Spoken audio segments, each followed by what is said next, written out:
ओम गण गणपते नमः। आज अपने सुनेंगे वाल्मीकि रामायण अयोध्या कांड का आगे का सर्ग। भगवान श्री राम का आशीर्वाद पाने के लिए इस सर्ग को प्रेम पूर्वक पूरा सुने। बोलिए श्री गणेश भगवान की जय हो। बोलिए सियावर रामचंद्र भगवान की जय हो। श्री राम दरबार की जय हो। हे कौशल्या, जब मैं जल लेकर मुनि कुमार द्वारा बताए गए मार्ग से उनके आश्रम पहुंचा तो वहां उनके वृद्ध माता पिता को देखकर मेरा हृदय झकझोर उठा। उनकी दुर्दशा देखकर मुझे अत्यंत पीड़ा हुई। आज मेरी वजह से उनका एकमात्र सहारा छीन गया। मैंने सोचा, अब वे किसके सहारे रहेंगे। मैं किस तरह उन्हें बताऊं कि उनका पुत्र इस लोक से चला गया है। यही विचार मेरे मन में घूम रहे थे।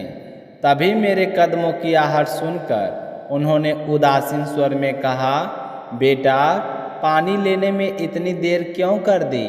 सरयू दूर नहीं है। क्या तूने जल में खेल किया था? पर तेरी माता कितनी चिंतित रहती होगी, इसका तुझे ध्यान रखना चाहिए था। अब शीघ्र आश्रम के भीतर आओ।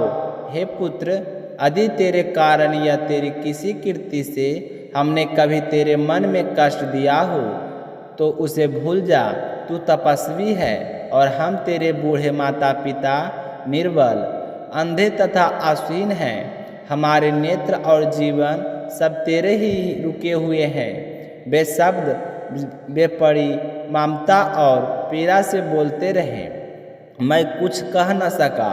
मुनि को देखकर मेरे मन में एक अचिंतित भय गर गया। मेरी जुबान लड़खड़ा रही थी। अत्यंत अपने भीतर के संकट को दबाकर कांपती आवाज में मैंने अपने पाप का प्रायश्चित करने का प्रयत्न किया और मुनि को सारी घटना वर्णित कर दी। मैं दशरथ नामक एक क्षत्रिय हूँ। मेरे कर्मवश से ऐसा घोर दुख हुआ है कि मैं शर्म से निम्न हो गया हूँ। मैं धनुष बाण लेकर सरयू के तट पर गया था ताकि किसी हिंसक वन्यवानी प्राणी, हाथी अथवा अन्य को मारकर लोगों को साधुशील रखने में सहायता कर सकूं। तभी अचानक मुझे जल में कुछ गिरने तथा कीड़ा का शब्द सुनाई दी। मैंने समझा कोई हाथी पानी पीने आया है और बाण चला दिया, परंतु मेरे शस्त्र ने किसी तपस्वी के सीने को भेद दिया। उस व्यक्ति की चूक सुनकर मैं भयभीत होकर वहां से भागा। मैंने देखा वह तपस्वी प्राणवंत होकर धरती पर पड़े हैं। उनके शरीर पर भयंकर पीड़ा थी। मैंने उनकी कड़ा सुनकर बाण निकाल दिया, किंतु वह घात केवल अक्षमय था। बाण निकालते ही वे तपस्वी स्वर्ग सिधार गए। मरते समय उन्होंने आपको दोनों पूज्य अंधे माता पिता के लिए अत्यंत शोक व्यक्त किया था। अनजाने में मेरा शस्त्र तुम्हारे पुत्र का हताहत कर गया। यह सच है, मैं स्वयं तुम्हें बता रहा हूँ। अब जो भी श्राप या अनुग्रह शेष रह गया हो उसे तुम मेरे ऊपर कर दो। हे देवी कौशल्या, ऐसी विनती कर कर मैंने अपना पाप स्वीकार कर लिया। विषिभत और कठोर उस परिस्थिति का वर्णन सुनकर भी मुनि ने कठोर दंड नहीं दिया, परंतु माता पिता का एकलौता छोड़ा जाना उनकी आत्मा पर भारी पड़ा। उनकी आंखों से आंसू बहे और वे शोक विलाप से बेसुध हो गए। मैं उनके सम्मत हाथ जोड़कर खड़ा था। तब दयालु मुनि ने मुझसे कहा, हे राजन, यदि तू स्वतः आकर अपना पाप न माना होता तो मेरे मस्तक के अनगिनत टुकड़े हो जाते। जानबूझकर किसी तपस्वी पर शस्त्र चलाने वाले का नाश निश्चित है, परंतु तूने यह अनजाने में किया, इसलिए अभी तू जीवित है। अब तू हमें वह स्थान दिखा जहाँ हमारा पुत्र पड़ा है। हमें उससे अंतिम दर्शन चाहिए। मैं अत्यंत करुणा और वैराग्य से ग्रस्त होकर दोनों वृद्धों को उसी स्थान पर ले गया जहाँ उनका पुत्र काल शिथिल पड़ा था। वहाँ पहुंचकर मैंने दोनों को उसके छत बिछत शरीर का स्पर्श कराया।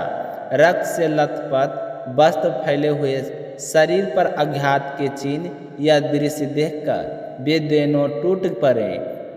पिता ने पुत्र से स्नेहवश कहा, हे पुत्र, आज तू मुझसे प्रणाम क्यों नहीं कर रहा?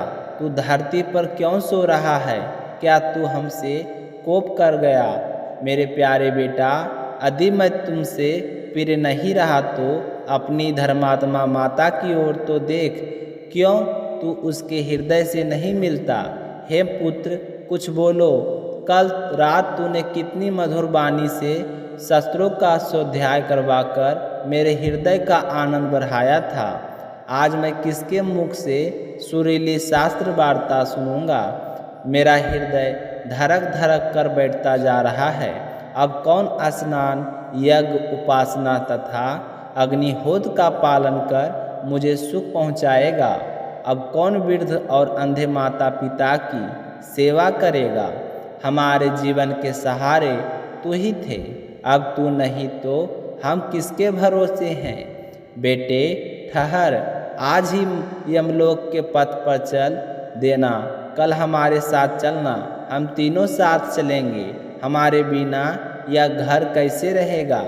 यह करुणा संपन्न संवाद का दृश्य भाव विभोर थे, दर्शाते हैं कि अपराजय माता और पिता प्रतिवंदना किस प्रकार हृदय पर चोट करती है। कल के अगले सर्ग में प्रेम भाव से सुनने के लिए धन्यवाद। बोलिए सियावर रामचंद्र भगवान की जय हो। इससे आगे क्या हुआ यह हम कल सुनेंगे। तो इसी तरह के चैनल पर बने के रहने के लिए अशोक वेदा चैनल को जरूर सब्सक्राइब करें, ताकि आप सभी को रामायण का हर सर्ग इस चैनल पे आप लोगों को सुनने को मिलेगा। मिलते हैं अगली कथा के साथ, तब तक अपना ख्याल रखिएगा। भगवान श्री रामचंद्र जी आप पर आशीर्वाद बनाए रखें।